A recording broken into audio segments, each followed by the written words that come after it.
Hey there, and welcome. Have you ever wondered what really goes on in an IB middle years program language and literature class?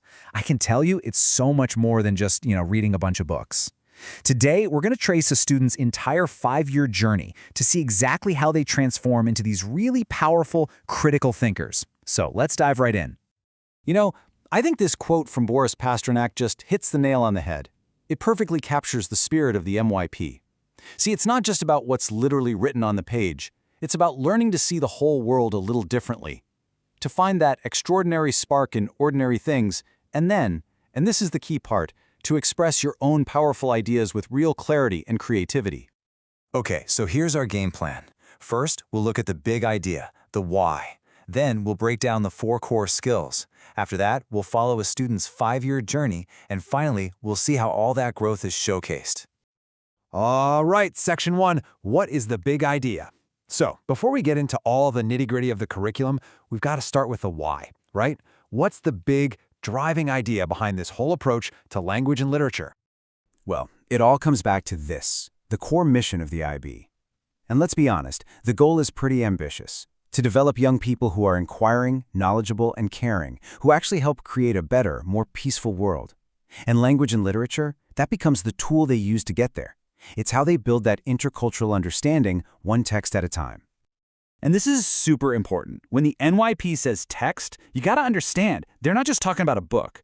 The definition is incredibly broad. We're talking poetry, movies, speeches, websites, graphic novels, even advertisements.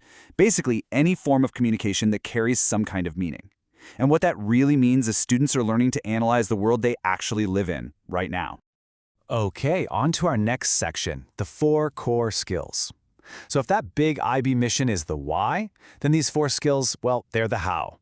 Think of them as the essential toolkit, the building blocks that every single student is going to develop. And here they are, the 4 big ones. First, analyzing what you read or see.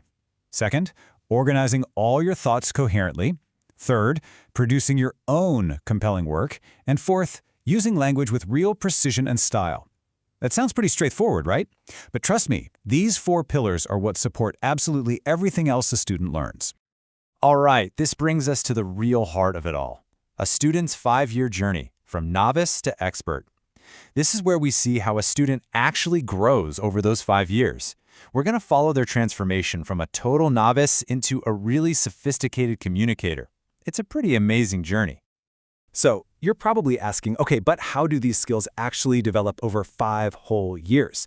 I mean, this growth doesn't just happen by accident. It's totally intentional, it's carefully structured. But what does it look like in practice? How does a student really go from just a basic understanding to that deep, critical analysis?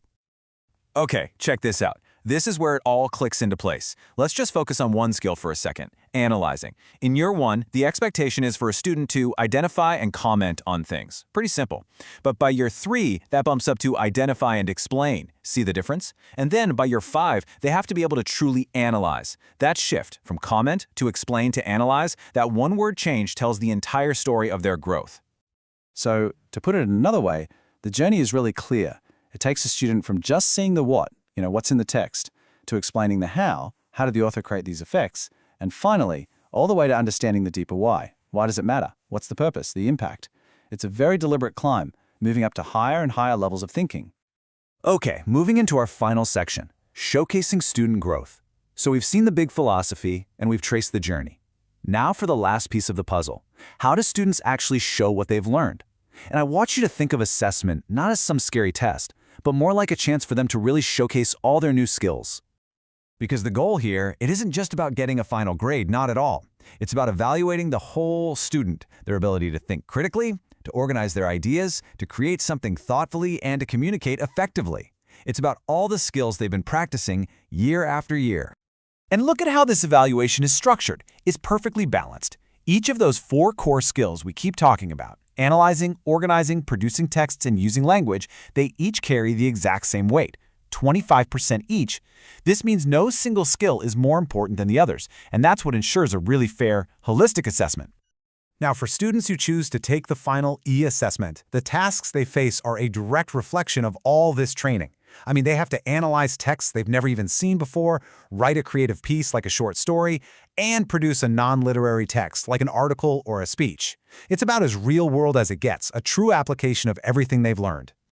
So, let's bring this all together. The crucial point is this. This whole journey, this whole course, it isn't just about becoming a better reader or writer, it's way bigger than that. It's about equipping students with absolutely essential skills for our complex world.